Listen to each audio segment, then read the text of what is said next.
mas o brasileiro meio que gosta de ser enganado, né?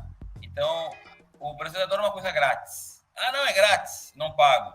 Não, tá no preço, obviamente. E os assessores de investimentos estão aí cada vez mais fortes, porque o Arthur tem que estar tocando a rádio no dia a dia, tem que estar falando com as pessoas, ele não tem tempo para cuidar do dinheiro dele. Onde ele está cuidando da galinha dos ovos de ouro, mas alguém tem que cuidar dos ovos de ouro, né? Primeira entrevista especial dos 60 Minutos nesse ano de 2024. E eu tenho o prazer de trazer um exemplo catarinense. Gosto muito de trazer... Sou meio bairrista, isso eu não escondo de ninguém nos 60 Minutos. Eu gosto muito de falar do mercado, da economia catarinense e do sul catarinense, de onde a gente fala aqui todo dia.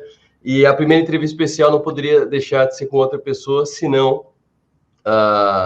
o cidadão catarinense, o cidadão que em Santa Catarina criou uma corretora. Era um escritório, hoje é uma corretora, então temos uma corretora. Nos tempos de hoje, existiam antes menores, mas uma grande corretora de Santa Catarina, além de ser um grande personagem por fugir daquele padrão Faria Lima, Poletinho e tal.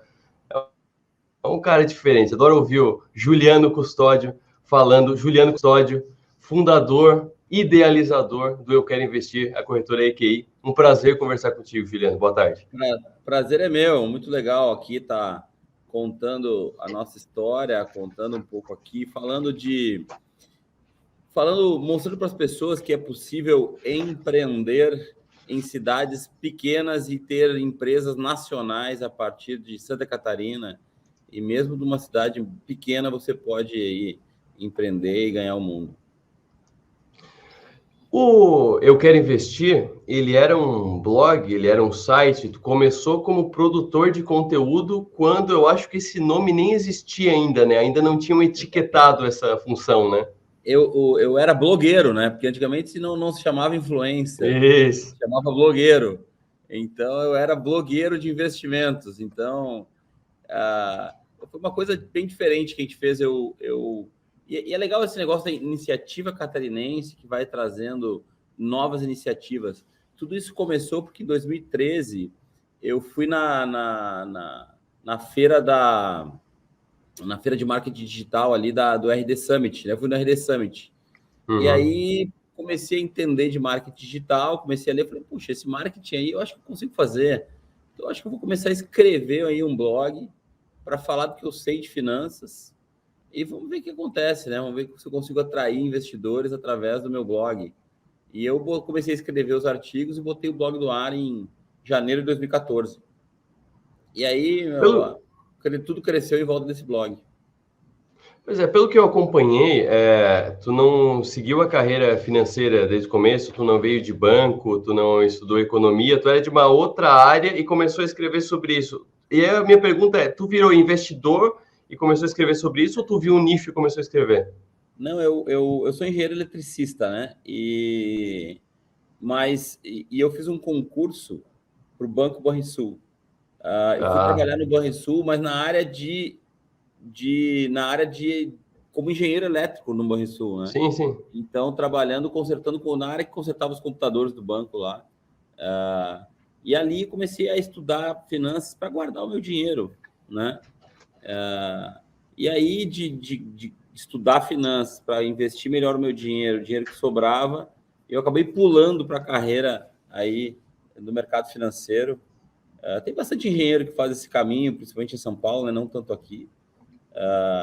E aí, vim parar em Santa Catarina porque fui trabalhar na corretora XP e a XP precisava expandir em Santa Catarina. E me mandaram para cá para expandir a XP em Santa Catarina. E eu nunca mais voltei, né? Então, daqui a um ano, eu vou ter vivido mais tempo em Santa Catarina do que no Rio Grande do Sul. Então, aí eu posso trocar minha cidadania aí. Né? Então, mais um aninho, eu posso trocar a cidadania para catarinense. Mas tudo certo, tá tudo certo. Eu lembro quando a XP, eu comecei em 2010. Que ano foi isso? Eu já ouvi essa história, mas eu não lembro se tu já citou o ano. Que ano que tu começou a fazer o EQI, o Eu Quero Investir? 2014.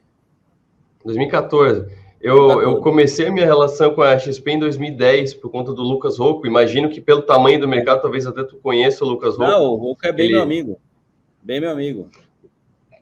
Lucas, nosso parceiro aqui desde 2010, também começou com quadro na rádio, até porque era uma grande estratégia da XP, tanto os cursos quanto a divulgação, né? Ou mostrar para a pessoa que ela nem sabia que precisava.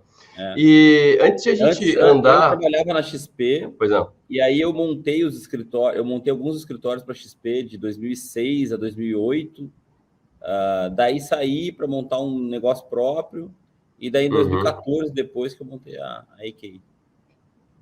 Pois é, e deixa eu fazer um pequeno parênteses aqui, eu sempre tenho essa curiosidade, por que engenheiro se dá tão bem no mercado financeiro? Eu arrisco a dizer que tem mais engenheiro que economista trabalhando nesse mercado de investimentos. O que tem na engenharia? Eu acho que tem assim, você, primeiro matemática, né? Você estuda muita matemática, estatística, a gente estuda bastante estatística na engenharia, mas eu acho que o principal é a capacidade de resolver problemas complexos. Então, você precisa fazer projetos grandes e complexos e pensar em muitas variáveis, e pensar em muitos riscos, pensar em tudo que pode dar errado. Então, quando você vai trabalhar no mundo dos investimentos, é muito mais sobre se defender dos problemas, né, do que acertar o movimento. Então, quando você começa pela defesa, você sempre faz você trilha um caminho melhor. Então, acho que a engenharia traz isso para a gente. Certo, vamos seguir na história da EQI Investimentos. Tinha o conteúdo, aí tu começou a trabalhar na XP, veio com os escritórios. Como é que foi o caminho até esse ponto, até antes da possibilidade de virar corretora? O caminho dos escritórios. Como é que tu viu o crescimento desse mercado? O que aconteceu que a gente trabalhava com o mercado que antes que era só bolsa, né? Então, uma corretora de valores, hoje mudou muito o que é uma corretora. Antigamente, uma corretora de valores, ela trabalhava exclusivamente com o mercado de ações. E houve uma mudança de lei em 2013, né?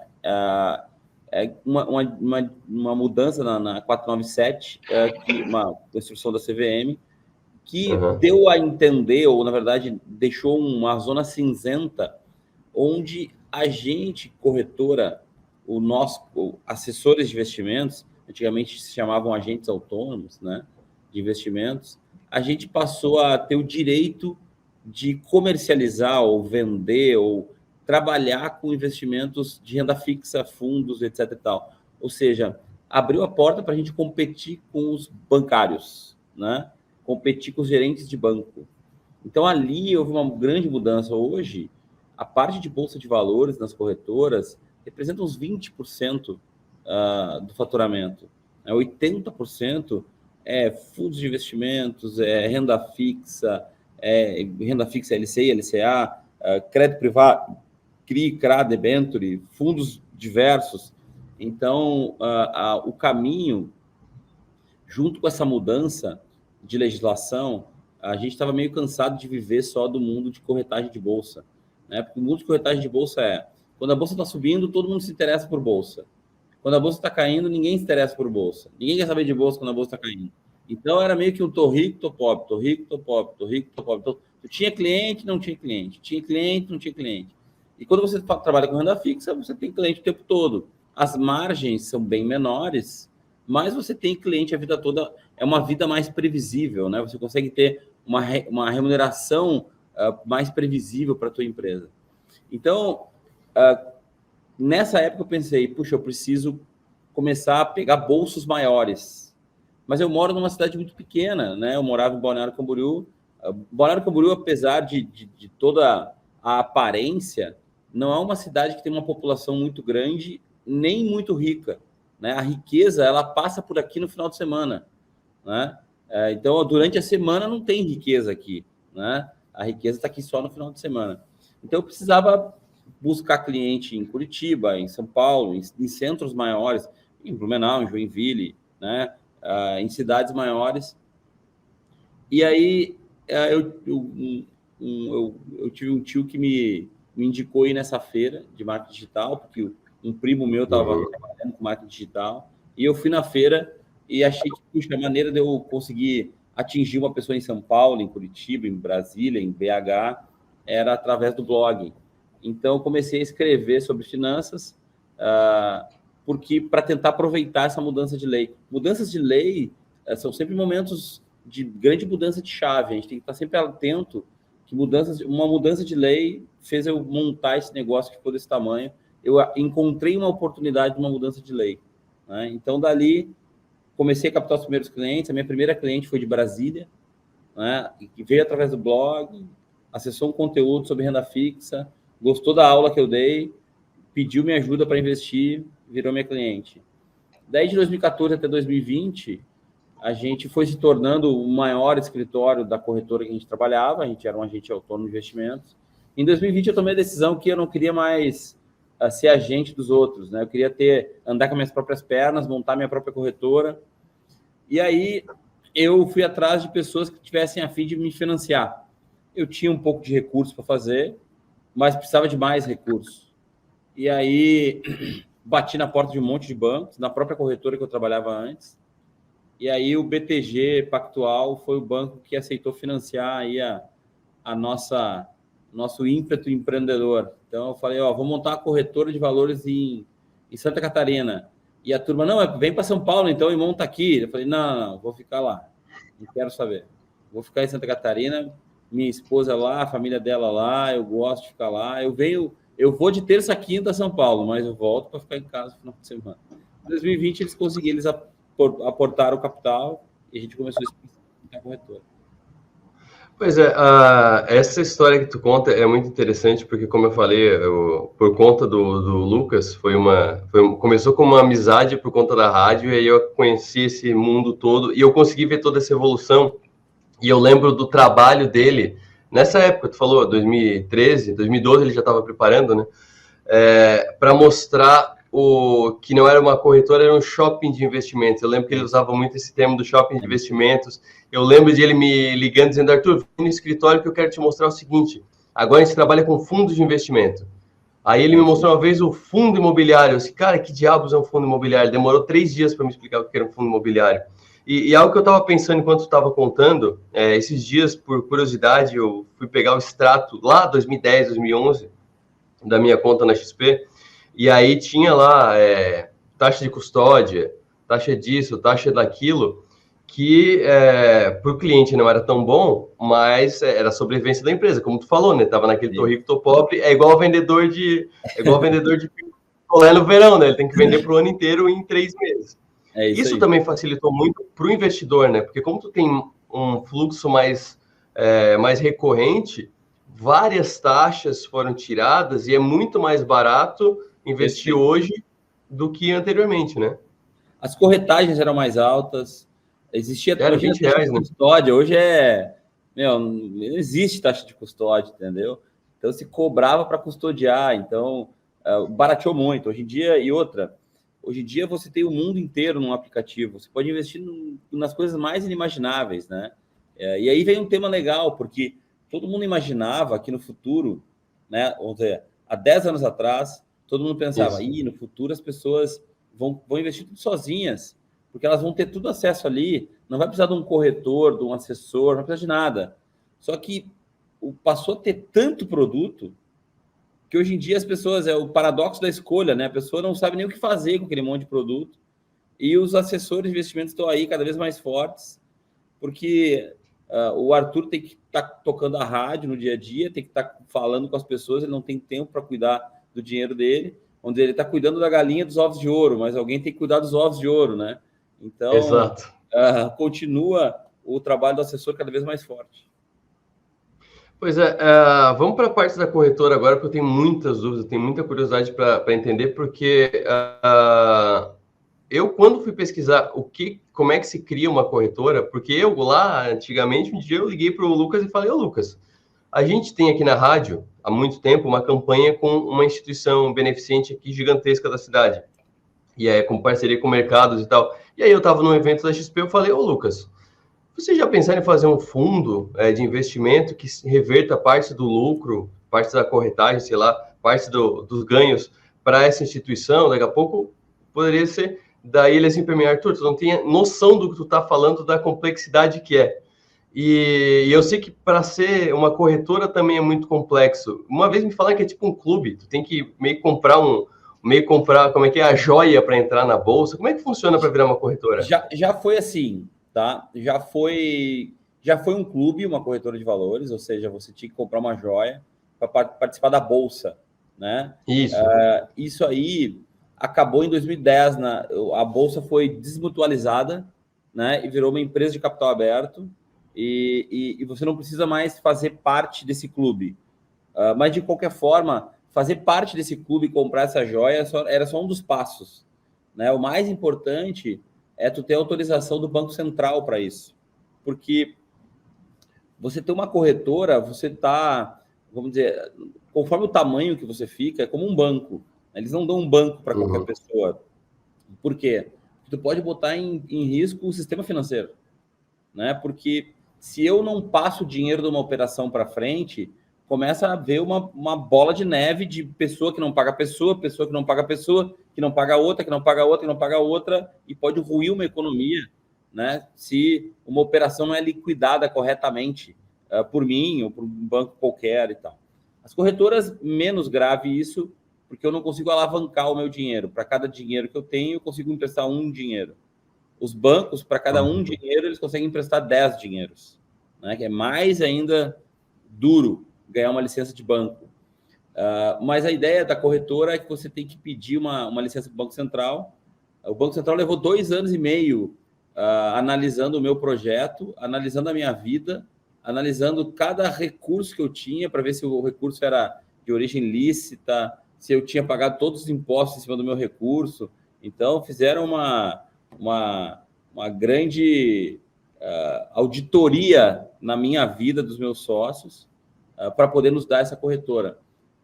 Então, o que eles precisam é que tu prove que tu tem o capital regulatório, tu tem que depositar um capital regulatório lá, conforme o teu tamanho, mais patrimônio tu tem que ter, então tu tem que seguir o Basileia, né? Todo mundo já deve ter ouvido alguma vez a palavra Basileia na sua vida, que é uma regra de patrimônio contra dinheiro que tu tem dentro da tua casa, né? Então, conforme os investidores depositam mais dinheiro aqui, mais dinheiro eu tenho que ter de patrimônio para poder cumprir a regra de Basileia.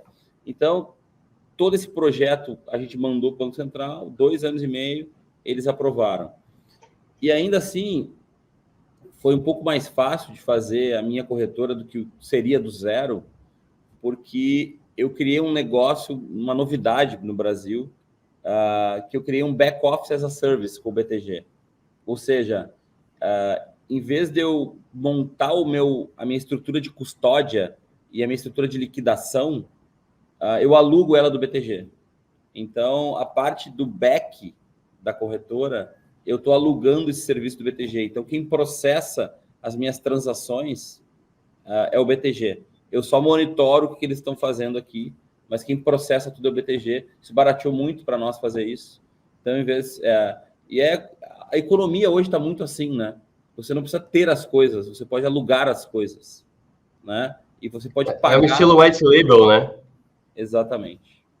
Então, a gente tem um white label que roda por trás do BTG. Eu alugo a estrutura deles, né? Mas o front, quem faz somos nós. Ou seja, o atendimento é nosso, o marketing é nosso, o contato com o cliente é nosso, a seleção de produtos é nosso, a escolha dos produtos é nossa, a gente bota os nossos produtos na prateleira também, mas a prateleira é dele. Entendi. Isso já vai na próxima pergunta que eu ia fazer. O BTG, ele é sócio da EQI, porque a EQI foi o primeiro escritório que entrou naquela onda do BTG de comprando. A Wise, inclusive, do Lucas Occo foi assim também. A Aquavero, acho que foi meio que junto com a Wise também. E eu lembro que as informações que surgiam é que elas tinham recebido essa meio que promessa do BTG de que incentivaria, de que ajudaria, propiciaria a condição para virar corretora e que o BTG seria sócio dessas corretoras. O BTG é sócio da EQI? Foi em algum momento? Não, o BTG ainda é sócio da EQI. A EQI é 51% do nosso partnership, ou seja, a gente tem aqui um grupo de sócios internos que são donos de 51% da corretora e 49% da corretora é do BTG. Então, a gente, entre nossos sócios, a gente tem o controle da corretora mas a gente tem o BTG como sócio, que é muito bom para nós, né? Porque tem um banco grande, para você ter uma ideia, hoje o BTG passou o Bradesco em valor de mercado. Ou seja, o BTG hoje é maior que o Bradesco em valor de mercado. Obviamente, o Bradesco tem uma custódia um pouco maior que o BTG. Mas a gente tem um banco desse tamanho como sócio, o cara opera o nosso back para a gente poder ter uma estrutura mais leve, né? Então, dá uma segurança para o investidor também de ter um banco grande por trás, né? Então, a empresa é nossa aqui, a gente controla ela, mas tem um sócio grande por trás nos ajudando. Para entender essa dinâmica de mercado, quais são as vantagens para as duas partes de uma corretora ser meio dona de outra corretora? É que o BTG, o BTG era um banco de atacado, né? Uhum. Então, não era um banco que atendia a pessoa física. Na verdade, atendia já a pessoa física antes da gente chegar, mas atendia a pessoa física a high net worth, que a gente chama, os cidadãos com mais de 100 milhões de reais. Ou seja, um grupo muito seleto de pessoas que tinham mais de 100 milhões de reais. E a gente chegou para ensinar eles a atender pessoa física. Então, eles continuam lá com a estrutura deles para atender cliente muito grande, né? E a gente faz a parte de atender pessoa física para eles. Então, a gente tem todo o know-how, os produtos que eles têm na prateleira, só que a gente é voltado para atender a pessoa física que eles não sabiam fazer. Porque é diferente você atender um atacado e atender o varejo, né? No atacado, você atende lá pessoa por pessoa, você atende... É diferente a maneira. No varejo, né, atender pessoa física, você tem que ter muito mais tecnologia. Então, a gente tem muita tecnologia aqui para atender bem o cliente, para poder ser muito eficiente aqui, para poder atender esse monte de gente. Para você ter uma ideia, um gerente de banco normalmente atende 400 pessoas para cada gerente. A gente aqui tem 90 pessoas para cada gerente. Agora, para eu poder ter esse monte de gente, eu não posso ter uma agência com porta giratória e tal. Eu preciso estar num prédio, no escritório, atendendo as pessoas com fone de ouvido em conversas via chat, como a gente está fazendo agora, né? Via stream. Então, é tecnologia para atender CRMs muito avançados, para poder saber qual cliente eu preciso falar, em qual minuto, de qual assunto. Saiu uma notícia agora de tal notícia. O meu assessor não precisa pensar para qual cliente ligar. A notícia já é conectada com as pessoas que estão no CRM e ele já tem a lista das pessoas que vão se interessar por aquele assunto. Ou seja, uma tecnologia muito mais avançada para conseguir atender a pessoa física. Então, é por isso que o BTG comprou a gente, depois comprou a empresa do Rocco, comprou a empresa do Aquavera, para montar um grande time para atender pessoa física. Com a corretora, e aí eu queria até que tu explicasse o que vem por conta de ter a corretora ou o que não tem necessariamente a ver com a corretora, mas a EQI tem outros produtos próprios, porque quando é um escritório, basicamente, você produtos de outros. Exatamente. Mas com a corretora tem produtos próprios. Mas quais são os produtos que vêm com a corretora? E, por exemplo, fundo de investimento. Não precisa ter uma corretora para ter um fundo de investimento, mas tendo a corretora, tem alguma diferença? Então, para você ter um fundo de investimento, você precisa ter uma asset, né? Isso. Agora, a corretora de valores, ela pode não querer botar o teu produto na plataforma. E, normalmente, ela não quer botar qualquer produto na prateleira, né? Ela quer produtos que interessam a ela, né? Então, a gente tem uma asset hoje, então a gente tem os nossos fundos na prateleira, mas o que a gente está fazendo é muito mais produtos ilíquidos. O que são produtos ilíquidos? Por exemplo, a gente fez um fundo de desenvolvimento imobiliário aqui para Balneário Camboriú. Então, a gente captou recursos dos clientes para levantar um prédio. Então, eu me associei com uma construtora, em vez de meus clientes investirem em apartamentos na planta aqui em Balneário, a gente está virando sócio da construtora no prédio. Então, muito mais rentabilidade, né? Só que é um investimento ilíquido. A gente recolheu o recurso, aplicou o valor para a construtora levantar o prédio e a gente vai ter o dinheiro de volta conforme os apartamentos são vendidos. Então, um investimento que é super rentável, só que não tem liquidez. Então, esse tipo de produto mais local que a gente está conseguindo fazer. E aí, a corretora principalmente te dá a chance de você trabalhar com crédito privado. Então, emissão de CRI, de CRA, de debenture e vender para os nossos clientes. Então, a gente tem dado muito crédito para empresas locais. Então, tem muita empresa aqui em Santa Catarina que ela é considerada high yield, vamos dizer, um crédito que seria high yield, porque não é uma empresa grande ou muito conhecida, né? Só que você pega o balanço das empresas, é muito bom, a estrutura de dívida da empresa é muito bom, empresas pouco alavancadas e com um monte de patrimônio para dar de garantia. Então, a gente tem criado produtos, principalmente CRIs, que eles dão acesso... O cliente que investe está conseguindo uma taxa bem alta no investimento dele, CDI mais 4, 4,5, CDI mais 5, né? E a empresa que está pegando esse dinheiro emprestado, esse dinheiro é barato. E ele é muito mais barato do que dinheiro de curto prazo ou de capital de giro para a empresa. Então, a gente alonga a dívida da empresa, baixa o custo de dívida dessa empresa e ela tem um conforto maior para pagar esse dinheiro emprestado em 3, 4, 5 anos. Então, esse ano de 2023, a gente emprestou 1 bilhão e 200 milhões de reais, que a gente captou os nossos investidores captaram recurso e emprestaram para as empresas. Desses 1,2 bilhões, 250 milhões foi em Santa Catarina. Então, dá um orgulho muito legal para nós, assim, de trazer o crédito que o paulista tem para a empresa catarinense. Então, por que São Paulo é São Paulo? Porque quem tem projeto bom em São Paulo, levanta a mão, tem dinheiro para fazer. A gente aqui não tem tanto, né? A gente não tem tanto acesso a crédito. Esse crédito mais estruturado, de longo prazo, não chegava tanto aqui, porque o mercado financeiro não gosta de sair lá É 100 quilômetros da Faria Lima que eles emprestam dinheiro. Isso. Os caras têm preguiça de descer até aqui o sul e conhecer as empresas. E a gente é daqui, a gente quer ficar aqui para emprestar dinheiro aqui. E quando tu fala em facilidade, tu está facilitando para os dois lados, né? Porque Santa Catarina tem muito dinheiro também, mas não tem a facilidade de aplicar esse dinheiro da maneira organizada como um CRI, um CRA faz, né? Exatamente. Então, imagine que em vez do cidadão estar ganhando 100% de CDI, ele está ganhando CDI mais 4, né? CDI mais 4 hoje vai dar 150 do CDI. Né? E aí você está emprestando para uma empresa daqui com grande patrimônio, você com um monte de garantias, com garantia de terreno, de aval de sócio. Então, é super seguro, né? Você imagina você emprestar para grandes empresas catarinenses aí, é quase tão seguro quanto ter dinheiro no Itaú, só que você está ganhando 50% a mais no teu juro. Então, esse é o negócio que a gente está explorando e fazendo crescer aqui em Santa Catarina. Por falar nisso, o que tu imagina, tu vê esse mercado de renda fixa incentivada, LCI, LCA, CRA e CRI, com essa, como é que eu posso explicar? Aumentou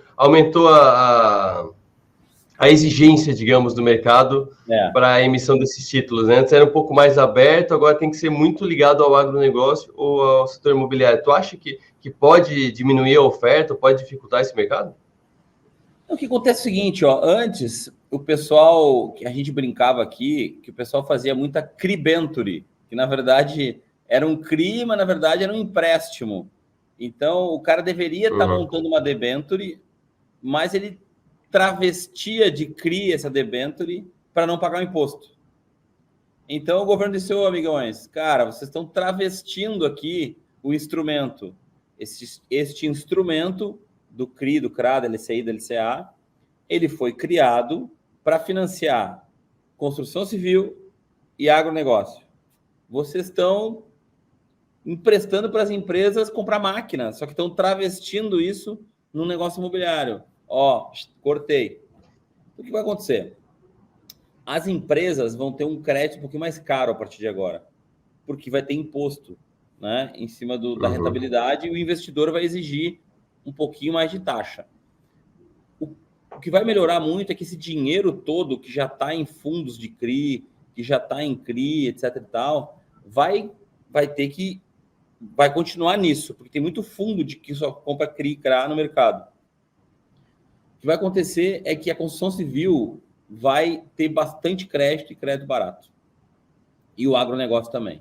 Então, vai baixar o custo de crédito para o setor imobiliário e para o agronegócio. Setor imobiliário, por que o governo faz isso? Porque emprega muita gente, né? Então, eles querem que o setor imobiliário vá, porque pô, uma obra emprega muita gente numa obra, né? Então, o agro e o mercado imobiliário vão se dar bem. Quem vai estar um pouquinho mal é a indústria. Então, a indústria vai ter um custo um pouquinho mais caro de funding. Sorte é que o juro tem caído, né? Então, a gente está conseguindo controlar a taxa de juro. Com a taxa de juro mais baixa, compensa um pouco isso. Mas esse vai ser o ganho e a perda. Tu falou em alguns momentos da nossa conversa aqui de grandes viradas, algumas por mudança de lei, por mudança de portaria da CVM e tal. No que tu vê de futuro para o mercado, qual vai ser a nova virada? O que a gente pode esperar de mudança nos próximos anos no mercado? Eu acho que já esse ano a gente já tem uma mudança bacana que o mercado nos últimos 2 ou 3 anos estava muito mais favorável para os bancões do que para nós. Então, a gente passou uns 4, 5 anos batendo nos bancões. Nos últimos 2 anos e pouco, os bancões ficaram batendo na gente. E agora a gente volta a ter vantagem nesse negócio. Por quê? Porque os bancos estavam com taxas muito boas para LCI e LCA. Estava incrível o que eles estavam conseguindo. Mas no final não tinha um lastro imobiliário de verdade. Eles estavam emprestando para a indústria, né? E agora eles não têm para onde, eles não podem mais emprestar esse dinheiro para a indústria. E as taxas de LCI e LCA já caíram, né? Antes eles estavam pagando 100 do CDI, agora já está 90, depois da mudança da lei. Então a gente volta a ser muito competitivo frente aos bancos. Então essa é a grande mudança. Outra mudança é que eu acho que ao longo do tempo o brasileiro vai aprender. O brasileiro tem um problema. O brasileiro, eu vou falar um negócio que até meio pode soar esquisito, mas o brasileiro meio que gosta de ser enganado, né? Então, o brasileiro adora uma coisa grátis. Ah, não, é grátis, não pago. Não, está no preço. Obviamente está no preço, né? Só que o brasileiro gosta de pensar que não está pagando pelas coisas, né? Há cerca de 10 anos atrás, esse movimento já começou nos Estados Unidos. Porque quando você tem a custódia de graça, a corretagem de graça, quando tudo é de graça dentro da nossa plataforma, é que, obviamente, eu preciso ganhar, porque eu preciso manter essa estrutura de pé. Eu estou spreadando você nas taxas. Então, eu compro um produto, te vendo o produto, só que eu como um pedaço do teu juro. E você não sabe o quanto que eu estou tirando. Então, não é transparente para você. Nos Estados Unidos, aconteceu, o mercado começou a se tornar mais transparente. E todo mundo mudou do spread-based, né? Ou seja, hoje a minha empresa é spread-based. Eu spreado a taxa, eu empresto dinheiro para uma empresa CDI mais 6, passo para você CDI mais 4,5. Só que eu não te falo que eu emprestei para a empresa CDI mais 6. E eu tiro um e-mail de você para pagar minhas contas. Nos Estados Unidos, agora, é tudo transparente e você paga uma mensalidade para ter o serviço, que é fee-based, né? Então, você paga 1% ao ano do teu patrimônio e você tem todas as taxas clean. Você ganha exatamente o quanto que a empresa pagou de juro. E você paga 1% ao ano para que eu deixe essa estrutura de pé. Eu acho que esse é o caminho que vai acontecer aqui também. O caminho de transparência é muito melhor. O cliente sabe exatamente o que está pagando pelo serviço, só que ele vai ver que paga pelo serviço. Então, vai dar uma confusão aí na cabeça do brasileiro que gosta de não pagar, né? Que vai ter que entender, não, é o seguinte, você vai pagar, só que o que tu vai pagar é muito melhor do que eu te spreadar. O que você vai ganhar mais de juro é melhor, é mais do que aquilo que eu vou te cobrar, né? Então, vai ter todo um processo educacional aí nos próximos 5, 6 anos aí, da gente sair da nossa indústria do spread base para o fee base, né? E o spread base é muito ruim, porque você nunca sabe se a empresa que está te vendendo o serviço o quanto que ela está comendo do teu juro. Né? O ideal é você saber exatamente quanto é que é o juro e pagar pelo serviço. Então é mais justo, é mais claro, é melhor. Só que a gente vai ter que ter uma mudança cultural, né? Nós brasileiros vamos ter que ter uma mudancinha de cultura aí. E isso entra também aquela polêmica dos rebates, né? Porque quando o investidor investe num fundo de investimento, tem a taxa de administração, 1,5%, 2%, uma parte disso é distribuição, uma parte disso vai para a corretora, outra vai para o assessor e tal, e também não é divulgado, né? Então é aquilo que, para investir em fundo de investimento eu não pago nada. Paga e o assessor recebe também, tá tudo certo, ele também não é beneficiário, ninguém ali é São Francisco de Assis, mas a transparência realmente é algo que vai ajudar muito, mas realmente eu acho que vai bater muito mais no investidor, pessoa física, que vai ter que se acostumar com a nova realidade e com receber na cara o quanto que ele está pagando, do que viver nessa Matrix e é tudo de graça, né? Exatamente, é a pílula vermelha ou é a pílula azul? Você prefere viver no mundo da Matrix, ou é que às vezes o mundo real é mais feio do que o mundo da Matrix, né? Aí tem que tomar essa decisão. Tu quer viver na Matrix ou quer ver o mundo real? Né? Assim, eu prefiro as coisas mais claras, né? Então, eu espero que a gente vá nesse sentido no Brasil. Mas eu acho que a gente não é maduro o suficiente ainda para ser tão rápido esse movimento. Tem pessoas que acham que em 2, 3 anos isso vai acontecer. Eu acho que vai levar uns 5 para 10 para mudar nessa direção. Mas essa questão da transparência já não devia estar valendo, ou começa a valer por agora, de o investidor receber um extrato de tudo que o assessor, tudo que o escritório recebeu? Esse negócio é tão complexo de fazer que a CVM postergou isso aí para mais 1 ano e tanto. Porque as corretoras não conseguiram montar sistema para isso. Que é complexo de fazer, não é tão simples. E outra... E a CVM pediu que nós fizéssemos isso numa época que o mercado estava muito ruim para nós e exige um investimento alto para fazer isso. Então, se convencionou que vai empurrar 1 ano para frente. Maravilha. Juliana, muito obrigado pela atenção, muito obrigado por ter separado esse tempo para conversar com a gente. Eu já queria muito, já conversei muito com muita gente na EQI para buscar esse papo e foi muito legal abrir o ano. Primeira entrevista especial do programa nesse ano contigo. E por ser Santa Catarina, né, cara? É legal ver nosso potencial fora do óbvio. A gente, inclusive, esse ano, a gente quer expandir para o sul do estado.